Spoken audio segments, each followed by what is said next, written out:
Everyone, welcome to कक्षा 360। My name is प्रीति और आज हम पढ़ने वाले हैं क्लास 10th का चैप्टर फेडरलिज्म। बहुत बार सुना होगा आपने फेडरलिज्म को लेके कि country A is federal country और not, country B is federal country और नॉट। तो क्या है ये federalism? In simple words, federalism is basically a form of power sharing in which allows the people of different community to live together in a state। मतलब ये कि federalism वो system है जहां पर डिफरेंट कम्युनिटी के लोग एक ही स्टेट में एक साथ रह सकते हैं। जैसे कि हमारी कंट्री को देख लीजिए, इंडिया को। इंडिया में आपने देखा होगा, आप भी हैं, बहुत सारे लोग different community, different religion, different caste से बिलोंग करते हैं। फिर वो चाहे हिंदू, मुस्लिम, सिख या क्रिश्चियन कोई भी हो, वो सब एक साथ हम लोग रह रहे हैं। किसकी बदौलत? फेडरलिज्म की बदौलत। ठीक है, तो हम सब एक सिंगल कम्युनिटी और एक सिंगल यूनियन हम लेके चलते हैं यहाँ पर, तो वो फेडरलिज्म के लिए। अब फेडरलिज्म को कैसे प्रैक्टिस किया जाता है, कैसे वो हमारे पूरी कंट्री में इम्पोज्ड है और कौन किस सिस्टम के तहत ये आया था, कहाँ पर ये प्रैक्टिस किया जाता है, क्या क्या इसके मेजर स्टेप्स हैं, वो सारी चीज़ें हम आज यहाँ पढ़ने वाले हैं। तो बने रहिए हमारे साथ, आगे चलते हैं। सबसे पहले बात करते हैं मीनिंग की। तो फेडरलिज्म का मतलब क्या है? Federalism is a system of government in which the power is divided between a central authority and various constituent units, जिसको हम सिविक्स के लैंग्वेज में टू और मोर देन टियर्स भी बोलते हैं। कि फेडरलिज्म वो सिस्टम है हमारी गवर्नमेंट का, वो सरकार का वो तरीका है जहां पर पावर को हमने सेंट्रल अथॉरिटी और उसके वेरियस कॉन्स्टिट्यूएंट में डिवाइड कर रखा है। अभी वेरियस कॉन्स्टिट्यूएंट यूनिट्स है क्या? जैसे कि स्टेट के बाद लोकल में भी डिवीजन कर रखा है और सिर्फ लोकल में डिस्ट्रिक्ट लेवल पे भी आ जाता है। तो सेंट्रल अथॉरिटी के पास पहले जो पावर थी या है, उनको हमने डिफरेंट कॉन्स्टिट्यूएंट यूनिट्स में उनको डिवाइड कर दिया गया है। ठीक है, जैसे कि मैं बात करूं, सबसे पहले सेंट्रल के पास हमारे पास अथॉरिटी है, उसके बाद हमने स्टेट लेवल पर दी है वो अथॉरिटी, उसके बाद लोकल पे भी। ठीक है, अब इसकी जरूरत क्या पड़ी? वैसे तो हम आगे इसको पढ़ेंगे। जैसे सबसे पहले सिर्फ अब एक सेंट्रल अथॉरिटी, वो एक सेंट्रलाइज तो है ही हमारी कंट्री में, जिसके पास सारी पावर्स हैं ऑल ओवर द नेशन की। पर उसको हमने, क्योंकि डिफरेंट स्टेट हैं, तो हर जगह पहुंच पाना और उनकी प्रॉब्लम्स को सॉल्व करवाना और इस चीज को आसान कर पाना, ये इसी तरीके से हो पाया कि हमने ड्यूटीज को डिवाइड कर दिया। जैसे टीम वर्क में होता है कि हम लोग सब साथ में मिलकर काम कर रहे हैं, हमने डिफरेंट डिपार्टमेंट्स में वो चीजें, उनकी ड्यूटीज, उनकी रिस्पॉन्सिबिलिटीज उन्हें बांट दी, तो वो एक इफेक्टिव वर्क हमारा हो जाता है। ऐसे ही यहाँ पर हुआ है कि सेंट्रल से हमने स्टेट और स्टेट से लोकल लेवल पर हमने ड्यूटीज, उनकी रिस्पॉन्सिबिलिटीज उन्हें दे दी है कि सब अपने अपने लेवल पे अपने अपने डिपार्टमेंट में वो काम करेंगे। ठीक है, ऐसे ही यहाँ पर हुआ है कि फेडरलिज्म सिस्टम ऑफ गवर्नमेंट, जहां पर पावर को हमने डिवाइड कर दिया है सेंट्रल अथॉरिटी और उसके वेरियस कॉन्स्टिट्यूएंट में। ठीक है, अब एक आता है उसके आगे यूनिटरी गवर्नमेंट। यूनिटरी गवर्नमेंट क्या है? यूनिटरी गवर्नमेंट वो है जहां पर power is within the central government. Power क्या है? सेंट्रल गवर्नमेंट के साथ रहती है। जैसे कि आपने देखा कि power is within the central government, no power will share. जैसे कि श्रीलंका, पावर शेयरिंग चैप्टर में आपने अगर देखा होगा, तो पावर शेयरिंग चैप्टर में ये था कि श्रीलंका और बेल्जियम की स्टोरी हमने पढ़ी थी। श्रीलंका में क्या था कि उन्होंने अपनी पावर को डिवाइड नहीं करा था, पर बेल्जियम ने अपनी पावर को डिवाइड कर दिया था। तो बेल्जियम में फेडरलिज्म प्रैक्टिस करी जा रही थी, पर श्रीलंका में नहीं करी जा रही थी। तो यूनिटरी गवर्नमेंट में भी वही है कि power is within the central government, central government के पास ही रहती है। ये सेंट्रल गवर्नमेंट नीचे इन पावर्स को डिवाइड नहीं करती है, उसे हम बोलते हैं यूनिटरी गवर्नमेंट। नाम से क्लियर हो रहा है, यूनिटरी यानी कि एक ही सिंगल गवर्नमेंट के पास ही सारी पावर्स है, वही राजा है, वही सब कुछ है, वही करेगा सब कुछ। ठीक है, जैसे पहले मान लीजिए, अब ये आया क्यों? जैसे मोनार्की सिस्टम चलता था कि भाई एक राजा बैठा हुआ है हमारे ऊपर, हमारे सर के ऊपर बैठा हुआ है, उसने जो हमसे कह दिया हमें वही करना है। अब किसी के दबाव में किसी को ना रहना पड़े कि उसने जो कह दिया चाहे सही है गलत है, और वो हमारी प्रॉब्लम, वो राजा प्रजा की परेशानी भी कई बार नहीं सुनता था कि नहीं भाई मैंने जो डिसीजन ले लिया, you have to follow this, मुझे कुछ, मैं नहीं कर सकता कुछ। तो उसके लिए हटाया गया भाई कि हमारे पास तो फेडरलिज्म है और हम बड़े लकी हैं कि हमारे पास, इंडिया के पास ये सिस्टम है और हमें किसी एक के दबाव में नहीं रहना होता है। हर कोई अपने लेवल पर डिसीजन ले सकता है, बात कर सकता है। इफ हमारे पास कोई अगर दिक्कत है, परेशानी है, वी कैन, हम उस चीज को प्रॉब्लम सॉल्व कर सकते हैं। ठीक है, तो हमारी सरकार सुनती भी है, तो हम बड़े लकी हैं इस चीज को लेके। नेक्स्ट, मीनिंग तो हमने क्लियर कर लिया। अब आगे हम पढ़ते हैं कि इस two levels of government in federalism. अब फेडरलिज्म के भी दो लेवल हैं। कौन सा दो लेवल है? Government for the entire country, जो वो गवर्नमेंट जो पूरी कंट्री के लिए है, एंटायर कंट्री के लिए, उसे हम क्या बोलते हैं? Union government. और अगर हम बात करें कि गवर्नमेंट फॉर प्रोविंसेस और स्टेट्स, उसे हम बोलते हैं स्टेट गवर्नमेंट। जैसे मैंने आपको बताया कि एक सेंट्रल अथॉरिटी और एक स्टेट है हमारे पास। तो सेंट्रल अथॉरिटी जो पावर सिर्फ पूरे कंट्री को लेके काम कर रही है वो हमारी क्या है, यूनियन गवर्नमेंट है, जो कि हमारी सेंट्रल अथॉरिटी है, ठीक है। और जो स्टेट्स में हमने डिवीजन कर रखा था, मैंने बताया था स्टेट के अंदर सिर्फ स्टेट नहीं है, स्टेट के अंदर लोकल भी है, लोकल के साथ डिस्ट्रिक्ट भी है, तो वो बहुत सारे लेवल्स हैं। जो अंदर सारे हमने लेवल्स हैं वो किस में आ जाते हैं, आपके स्टेट गवर्नमेंट में आ जाते हैं। और विद इन द पूरे नेशन की जिसके पास एक सिंगल पावर है वो हो गया हमारा यूनियन गवर्नमेंट, जो हमारी सेंट्रल अथॉरिटी भी है, ठीक है।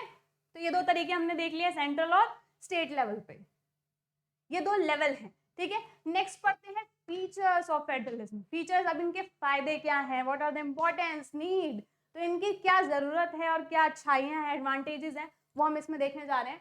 कि 2 और 3 टियर्स ऑफ गवर्नमेंट क्या है। अभी मैंने आपको ये चीज पहले बताई कि 2 या 2 से ज्यादा लेवल हैं, जिनको हम सिविक्स के लैंग्वेज में टियर्स भी बोलते हैं। तो 2 या 2 से ज्यादा क्या है यहाँ पर, टियर्स भी हैं, लेवल हैं। उसके बाद नेक्स्ट है existence and authority of each tier of government is constitutionally guaranteed। अब हमारे कॉन्स्टिट्यूशन में इस चीज की गारंटी सिर्फ बोलने की बात नहीं है ये कि 2 से ज्यादा लेवल है और इस पे ऐसे स्टेट पे भी, लोकल डिस्ट्रिक्ट लेवल पे भी और सेंट्रल अथॉरिटी ने जो पावर्स डिस्ट्रीब्यूट करी हुई है, इसकी गारंटी हमें देता कौन है, कैसे हम प्रैक्टिस कराते हैं ये चीज लोगों से। तो ये हमारे कॉन्स्टिट्यूशन में गारंटी इसकी दी हुई है कि भाई इससे 2 से ज्यादा लेवल है, और ये कॉन्स्टिट्यूशनली हमको गारंटी भी मिली हुई है इसकी कि हर टियर का एग्जिस्टेंस है, महत्व है, ठीक है। Next, each tier has their own judiciary, हर टियर का अपना जुडिशरी है। कैसे, फॉर एग्जाम्पल मैं अगर बात करूं, जैसे हम ये मान लेते हैं कि सेंट्रल अथॉरिटी एक बड़ा भाई है, ठीक है, अब स्टेट और लोकल छोटे भाई हैं। अब उन दोनों के बीच में कोई लड़ाई होगी, मान लीजिए जैसे आपके घरों में भी होती होगी, तो ये 3 भाई हैं, इन तीनों भाई में जो 2 छोटे भाई उनके आपस में लड़ाई हो गई, तो अब इसको सुलझाएगा कौन, तो वो किसके पास जाएंगे, सेंट्रल के, भाई बड़ा भाई है उसकी बात सुनते हैं, समझते हैं, वो कुछ सॉल्व वो आएगा कि भाई तुम लोग, तुम्हारी बात क्या थी, तुम्हारी बात क्या थी, दोनों की लड़ाई सुनी और नहीं ऐसा नहीं होना, जो गलत है उसको बताएगा। और ऐसा नहीं है कि सिर्फ एक ही को समझाएगा, दोनों को, दोनों, क्योंकि ताली एक हाथ से तो बजती नहीं है, तो आप लोग जानते ही होंगे, तो दोनों को उसकी गलती के लिए समझाएगा। तो सबकी अपनी जुडिशरी है, हर कोई एक लीगल तरीके से कॉन्स्टिट्यूशनल के अगेंस्ट नहीं जाके कोई काम करता है, सबको उसके हित में ही काम करना है, तो उनकी सबकी अपनी जुडिशरी है, सब अपने सही लेवल से सही तरीके से काम कर रहे हैं। Next, changes bought down by the consent of the both levels of government. अब जैसे आपके घर में है, मैं बात करूं, जैसे 3 भाई हैं, अब अपने कोई रूल चेंज करना है, आप घर में ये था कि भाई हमें जो है, हम 11 रात को 12 बजे सोते थे, ठीक है, तो अब ये हुआ यार सुबह जल्दी उठ नहीं पाते, तो मम्मी ने क्या बोला कि आपको जो है कि 11 बजे सो के उठना पड़ेगा, ठीक है। तो मम्मी पापा के दोनों के कंसेंट से ये चीज हुई, या आप तीनों भाई बहनों के कंसेंट से होगी। क्यों, क्योंकि एक के कहने से तो ये फॉलो अप हो नहीं पाएगा, दोनों भाई को भी करना पड़ेगा, नहीं तो मम्मी उन दो की पिटाई लगाने वाली है। तो ऐसे ही यहाँ पर है कि चेंजेस जो होते हैं वो सिर्फ एक के कहने से नहीं होगा या एक के करने से नहीं होगा, सबको फॉलो अप करना पड़ेगा। ऐसे ही अगर मैं फेडरलिज्म में बात करूं, कोई किसी भी एक लॉ में, किसी भी कॉन्स्टिट्यूशन प्रोविंसेस में मुझे कोई चेंजेस लाने हैं, तो ऐसा नहीं है कि जो सबसे बड़ा भाई है वही रूल चेंज करके बैठ जाएगा, सिर्फ सेंट्रल अथॉरिटी के पास वो अथॉरिटी है कि वो रूल चेंज कर सकती है, बिल्कुल नहीं।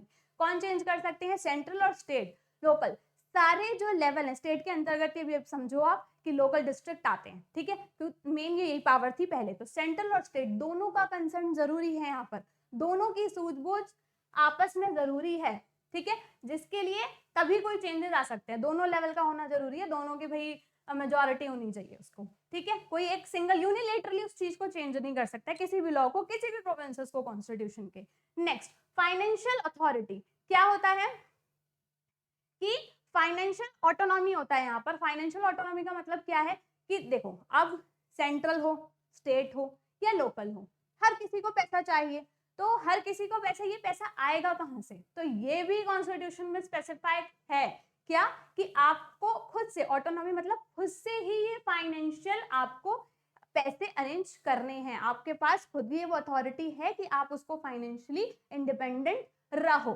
ठीक है। तो फाइनेंशियल ऑटोनॉमी है, कोई किसी पर डिपेंडेंट नहीं है यहाँ पर, बस यही चीज है। तो हमने कौन कौन से फीचर्स पढ़े, 2 से ज्यादा टीआरस होते हैं और हर तरह का जो गारंटी दे रखा है यहाँ पर हमारे कॉन्स्टिट्यूशन में कि भाई वो जुडिशरी अपना भी जुडिशरी है, वो अपने अपने लेवल पे सही तरीके से काम करेगा। हमने यहाँ पर अपनी जुडिशरी भी देख ली है, और जो चेंजेस होते हैं दोनों के कंसेंट से होते हैं। नेक्स्ट हमने फाइनेंशियल ऑटोनॉमी भी पढ़ लिया है। अब पढ़ते हैं 2 रूट्स ऑफ फेडरलिज्म। फीचर्स पढ़ने के बाद 2 रूट्स पढ़ते हैं, कौन से ऐसे 2 तरीके हैं वो पढ़ते हैं फेडरलिज्म प्रैक्टिस करने के। पहला, कमिंग टुगेदर फेडरेशन और holding together federation. Coming together federation में क्या चीज है? Coming together federation, coming together federation नाम से ही क्लियर हो रहा है कि साथ में मिलकर सब काम करते हैं। फॉर एग्जाम्पल इसमें यूएसए का आप नाम ले सकते हैं, ठीक है। तो वो लोग क्या करते थे, डिफरेंट डिफरेंट पार्टीज हैं या कॉलोनीज है, वो सब क्या है, एकजुट होकर काम करती हैं कि एक ही के पास पावर है, और पर वो है वहां पर फेडरलिज्म, पर वो एकजुट होकर काम कर रहे हैं, ठीक है। और दूसरा क्या है, होल्डिंग टुगेदर, हर किसी को होल्ड रखना, हर कोई अपने अपने लेवल पर काम कर रहा है, पर मैंने उसे क्या करा हुआ है, उसे होल्ड करा हुआ है, ठीक है। तो जैसे ये हमारी इंडिया इसका बहुत बड़ा एग्जांपल है। ये इंडिया हो गया और यहाँ पर यूएसए आप कह सकते हैं, ठीक है। तो कमिंग टुगेदर फेडरेशन, साथ मिलकर काम कर रहे हैं यहाँ पर, और states come together to form big units, एक बड़ी यूनिट बनाने के लिए डिफरेंट डिफरेंट स्टेट्स एक साथ जुट जाती हैं काम करने के लिए यहाँ पर। और यहाँ पर क्या होता है, large country divide it's power between the constituent units. यहाँ पर क्या होती है कि जो अपनी पावर है मैं उसे छोड़ रही हूँ, डिवाइड कर रही हूँ, ठीक है, डाइल्यूट कर दे रही हूँ, ताकि मैं एक ही काम हो, एक ही उस पर कर रहे हैं, एक ही नेशन और एक ही सेम ही सिटीजन के लिए काम हो रहा है, यहाँ पर सेम ही सब कुछ चल रहा है यहाँ पर यहाँ क्या हो रहा है कि अपनी पावर को डिवाइड कर दिया गया है और यहाँ पर सबको एक साथ लाया गया है। यहाँ पर स्टेट्स में पावर को छोड़ दिया गया कि भाई अपने अपने पावर उनको दे दिए गए हैं और फिर वो काम कर रहे हैं, और यहाँ पर कमिंग टुगेदर साथ आ रहे हैं। और एग्जाम्पल दिया हुआ है कौन कौन सी, ऑस्ट्रेलिया, स्विट्जरलैंड एंड यूएसए, और यहाँ पर दिया हुआ है इंडिया, बेल्जियम और स्पेन, ठीक है। तो ये भी हमने देख लिया कौन से 2 तरीके हैं, कमिंग टुगेदर और holding. Next, India as a federal country. अब हमने बहुत फेडरल पढ़ लिया, अब अपनी कंट्री का तो फेडरल पढ़ना ही पड़ेगा। तो सबसे पहले क्या क्या चीजें हैं इसमें, पहला दिया है 3 tier सिस्टम ऑफ गवर्नमेंट। कैसा सिस्टम है, 3 tier ऑफ गवर्नमेंट का सिस्टम है, बिल्कुल सेंट्रल, स्टेट एंड लोकल, ये तो हम पढ़ ही चुके हैं। 3 tier सिस्टम, 2 या 2 से ज्यादा लेवल होते हैं। कौन कौन से हैं इसमें, अब इसको लिस्ट में डिवाइड किया हुआ है। यूनियन गवर्नमेंट अभी पढ़ा था हमने, जिसको हम सेंट्रल अथॉरिटी का भी मैं नाम ले रही हूँ बार बार। उसके बाद स्टेट गवर्नमेंट है और लोकल सेल्फ गवर्नमेंट, ये हमने पहले भी पढ़ लिया। तो ये 3 tier होते हैं। उसके बाद दूसरा क्या है, distribution on power between the list. अब इन पावर को कैसे बांटा गया है, जैसे डिफरेंट डिफरेंट लेवल पे तो पावर हमने बांटी दी है, अब हमने उनकी लिस्ट भी बना ली है कि कौन से लिस्ट में, क्योंकि काम एक नहीं है, बहुत सारे काम है। किसी कंट्री को चलाना कोई बहुत आसान काम नहीं है, बहुत मुश्किल काम है, बहुत सारे काम होते हैं, फॉरेन अफेयर्स से लेके बहुत सारी चीजें होती हैं, ठीक है। तो उनको हमने डिवीजन कर दिया उन काम को कि एक इंसान इस काम को नहीं संभाल पाएगा, उसके लिए हमने डिफरेंट डिफरेंट लिस्ट में इसको कैटेगराइज कर दिया। कैसे करा है ये देखते हैं। सबसे पहला है यूनियन लिस्ट। अब इस यूनियन लिस्ट में क्या होता है, यूनियन नाम से ही आपको क्लियर हो रहा है, यूनियन क्या है, यहाँ पर सेंट्रल है। तो जो सेंट्रल है वो क्या करता है कि हमारे नेशन से, ओवरऑल नेशन से रिलेटेड जितनी भी चीजें होती हैं वो सारी इसके लिस्ट में आती हैं। For example nation to nation से होती हैं, जैसे सबसे बड़ा अगर मैं बताऊं, जितने भी फॉरेन इश्यूज को लेके चीजें आती हैं वो सब यूनियन लिस्ट में आती हैं, ठीक है, ट्रेडिंग वगैरह सब कुछ। और स्टेट लिस्ट के अंदर क्या आता है, स्टेट लिस्ट में उस स्टेट से रिलेटेड जितने भी प्रॉब्लम्स होती हैं, जितनी भी ड्यूटीज होती हैं, वो स्टेट लिस्ट के अंदर आती हैं। जैसे सबसे बड़ा एग्जांपल इसका है एग्रीकल्चर। एग्रीकल्चर स्टेट लिस्ट में, हर स्टेट में कहीं ना किसी चीज की एग्रीकल्चर हो रही है, तो उसका जो लिस्ट हमने स्टेट लिस्ट को पकड़ा दिया, भाई तुम्हें ये संभालना है। उसके बाद है कॉन्करेंट लिस्ट। अब concurrent list is different in दोनों से, वो क्या कि यहाँ पर इन दोनों लेवल की जरूरत पड़ती है। जैसे यूनियन अपने लेवल पे काम कर रहा है, स्टेट अपने लेवल पे काम कर रहा है, यहाँ दोनों का कंसेंट होना चाहिए, बोथ लेवल, यूनियन भी और स्टेट भी, दोनों का कंसेंट होना चाहिए। और ऐसा कौन सा काम होगा जो दोनों के कंसेंट से ही होगा, वो सारी चीजें इसमें आती हैं कॉन्करेंट में। तो क्या होता है जो हम कर रहे हैं, एजुकेशन, इन दोनों लेवल की जरूरत है, क्योंकि एजुकेशन एक मात्र ऐसी चीज है जो ऑल ओवर द कंट्री बड़ी नेसेसरी तो है ही, ठीक है। और सबके लिए क्या होना चाहिए, सेम होना चाहिए। ऐसा नहीं है कहीं पर किसी तरीके से पढ़ाई हो रही है, कहीं पर किसी तरीके से पढ़ाई हो रही है। तो क्या हो रहा है, हमें सबको, सबका मोटिव कंट्री का, हमारे सरकार का, हमारी गवर्नमेंट का एक ही मोटिव होता है कि हर किसी को एजुकेशन पहुंचाना, ठीक है। तो वो एजुकेशन स्टेट और यूनियन दोनों की हेल्प से लेकर ही यहाँ पर हो पाएगा। नेक्स्ट, प्रोवाइडिंग स्पेशल स्टेटस देना, जैसे कि प्रोटेक्शन देना। आप स्टेटस को प्रोटेक्शन नाम से भी जान सकते हैं। जैसे कि हमारे यहाँ नॉर्थ ईस्टर्न की तरफ हम देते हैं, गवर्नमेंट हमारी क्या कर रही है, जैसे कॉन्स्टिट्यूशन तो बहुत पहले बन गया, कॉन्स्टिट्यूशन बनने के बाद भी ऐसी बहुत सारी प्रॉब्लम्स थी जो अराइज हुई हैं। अब जो चीज़ कॉन्स्टिट्यूशन में पूरी तरीके से नहीं दी हुई है, अब उसको भी तो हमें प्रॉब्लम सॉल्व का टाइम बढ़ रहा है, पॉपुलेशन बढ़ रही है, प्रॉब्लम्स, इश्यूज, रिसोर्सेज को लेके बहुत सारी चीज़ें हैं जो हमारे कॉन्स्टिट्यूशन बनने के बाद आई हैं। तो उसमें से ये एक था। तो यहाँ पर हम स्पेशल स्टेटस प्रोवाइड करते हैं लोगों को, जैसे कि नॉर्थ ईस्टर्न के जितने भी स्टेट्स हैं, जैसे नागालैंड वगैरह हो गए, तो इनको हम क्या करते हैं, हमारी सरकार क्या करती है, एक स्पेशल स्टेटस देती है ताकि वो भी अपलिफ्ट हो जाए किसी चीज से या किसी वजह से। अगर वो पीछे रह गए हैं तो उन्हें भी अपलिफ्ट करके हमें सॉल्व कर दिए ये प्रॉब्लम। जैसे हम जम्मू कश्मीर को भी ये इस फैसिलिटी के अंदर आता था, पर अब उसने अपना कॉन्स्टिट्यूशन बनाना है, और तो इसलिए अब ये चीज़ सरकार ने बंद कर दी है उनके लिए, पर बाकी चीज़ों जगहों के लिए, नॉर्थ ईस्टर्न के लिए। Next, fundamental provisions can not be change unilaterally. ये चीज़ तो हम पहले भी पढ़ चुके हैं कि फंडामेंटल प्रोविजंस हैं, जो लॉज हैं, उनको कोई यूनिलेटरली कोई एक ही इंसान चेंज नहीं कर सकता है, या एक ही लेवल चेंज नहीं कर सकती है, कि सिर्फ सेंट्रल चेंज नहीं कर सकती है, सिर्फ स्टेट चेंज नहीं कर सकती है। दोनों का कंसर्न जरूरी है, दोनों की मेजॉरिटी जरूरी है, ठीक है। ये भी हम पढ़ चुके हैं। Next, supreme court as umpire, ठीक है। अब यहाँ पर क्या है कि सुप्रीम कोर्ट जो है वो कैसे, किसका रोल प्ले करती है, अंपायर का रोल प्ले करती है। जैसे मैंने आपको एग्जांपल दिया था, दो भाइयों में लड़ाई हो जाती है, तो अंपायरी का काम यहाँ पर कौन कर रहा था, सबसे बड़ा काम कर रहा था। तो सुप्रीम लॉ जो है, जो हमारी सेंट्रल है, वो इस चीज पे अंपायर का काम करती है कि अगर उन दोनों में, स्टेट में या फिर लोकल में, कोई भी प्रॉब्लम, कॉन्फ्लिक्ट हो जाते हैं, तो उसको क्लियर करने की रिस्पॉन्सिबिलिटी किसके पास है, सुप्रीम के पास है, ठीक है। तो ये भी हमने पढ़ लिया है। नेक्स्ट पढ़ते हैं, linguistic states, central state relationship, language policy, decentralisation. है क्या ये है प्रैक्टिस फेडरलिज्म इन इंडिया, जो हमारी कंट्री में कैसे ये फेडरलिज्म को प्रैक्टिस किया जाता है, ठीक है। तो उसके 4 तरीके दे रखे हैं। सबसे पहला लिंग्विस्टिक क्या होता है, लिंग्विस्टिक स्टेट्स वो होते हैं जो हमने लैंग्वेज के बेसिस पे क्रिएशन ऑफ स्टेट्स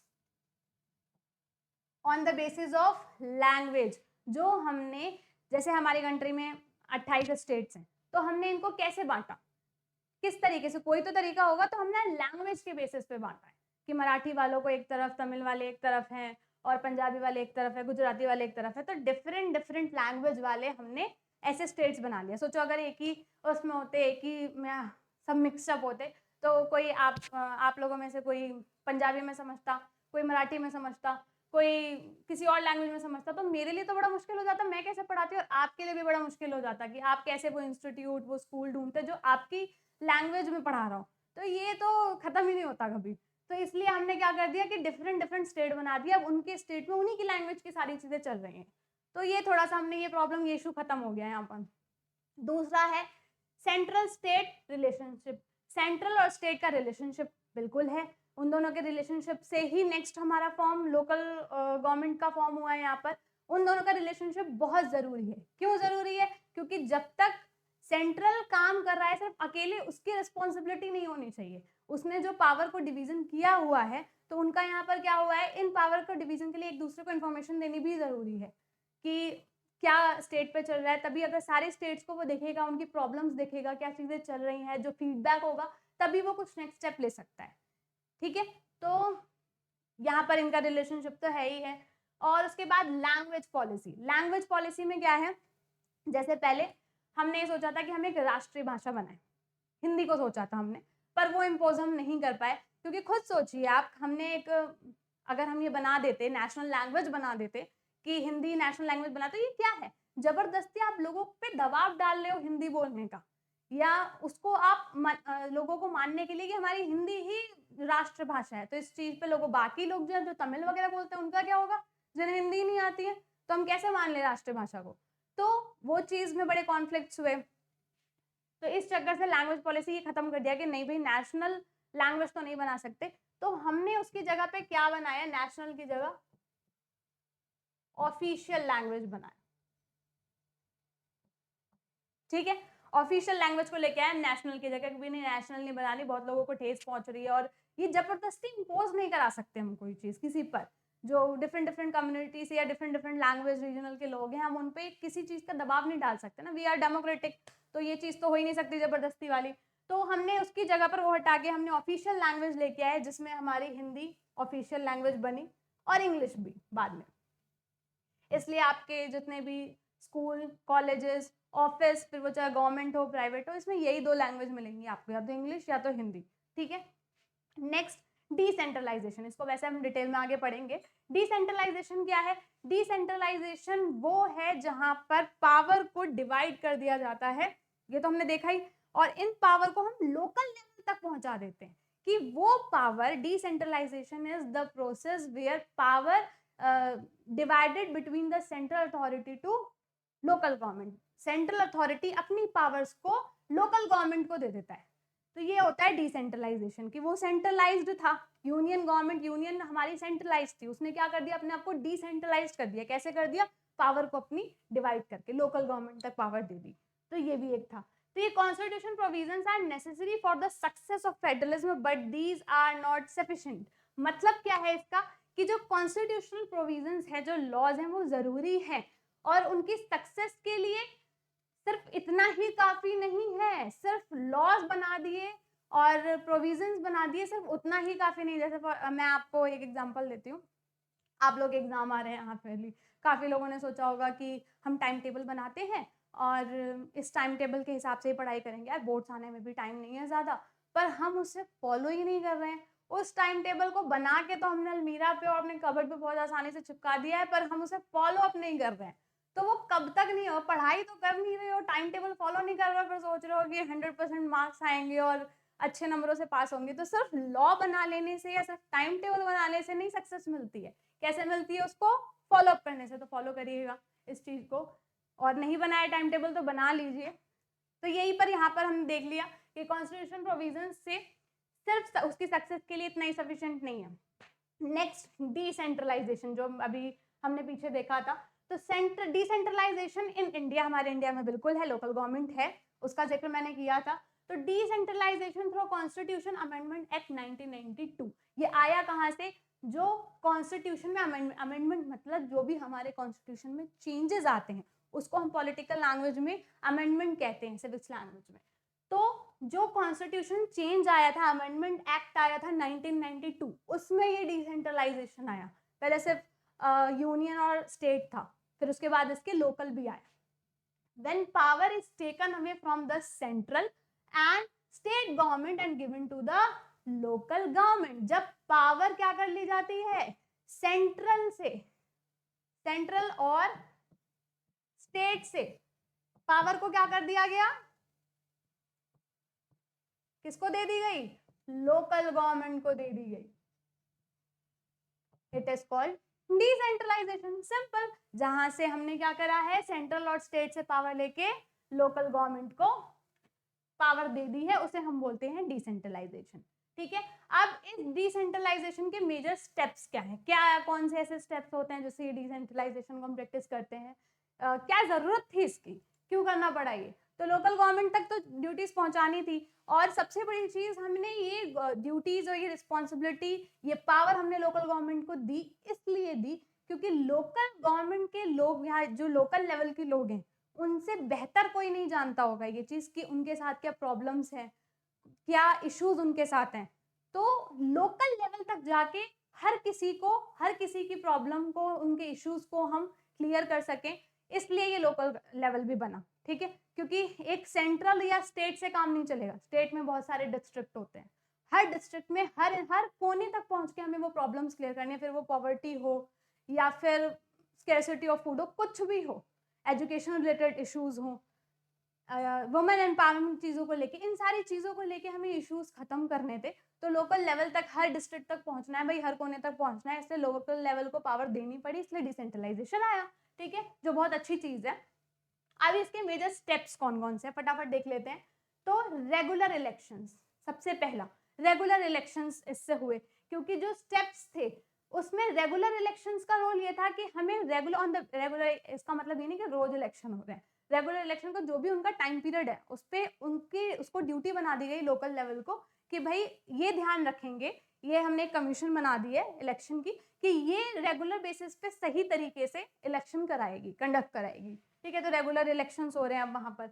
अब state election commission, state election commission क्या है, इसकी भी रिस्पॉन्सिबिलिटी है क्या कि इलेक्शन सही तरीके से हो रहे हैं, सारी चीजें देखने की, ठीक है। तो ये भी स्टेट लेवल पर भी देखती है। रेगुलर इलेक्शंस तो हो ही रहे हैं और ये पूरा स्टेट से लोकल सब देख रही है यहाँ पर। Next, seat reserve for women and एससीज एंड एसटी। अब जो सीट्स रिजर्व कर दी गई हैं किन के लिए, एससीज एसटीज ओबीसीज के लिए, तो हमने सीट्स रिजर्व भी कर दी, और 1/3 ऑफ द अगर मैं बात करूं पॉपुलेशन की, हमने सीट रिजर्व करी है वुमेन के लिए, 1/3 सीट्स हमने वुमेन के लिए रिजर्व करी, और यहाँ पर एससी एसटीज ओबीसीज के लिए, क्योंकि किसी ना किसी कारणवश पीछे रह गए, पिछड़े रह गए हैं, तो उनको अपलिफ्ट करने के लिए हमने इनके लिए भी सीट रिजर्व करी है, ये भी एक स्टेप लिया गया। और दूसरा, share of revenue with the local government, इस शेयर ऑफ, अब यहाँ पर पैसा तो सबको जरूरत है, ठीक है, सेंट्रल हो, स्टेट हो या फिर लोकल हो, हर किसी को रेवेन्यू की जरूरत है। तो अपना जो स्टेट लेवल पे जो रेवेन्यू है, जो पैसा लगेगा, वो पैसा हमने किसके साथ शेयर करा है, इन्होंने लोकल गवर्नमेंट के साथ भी पैसा शेयर करा है उसे चलाने के लिए, क्योंकि पैसे की तो जरूरत है, बिना पैसे से तो कुछ नहीं चलने वाला है। तो this is the overall chapter federalism, I hope आपको समझ में आया होगा। तो जुड़े रहिए हमारे साथ, थैंक यू सो मच।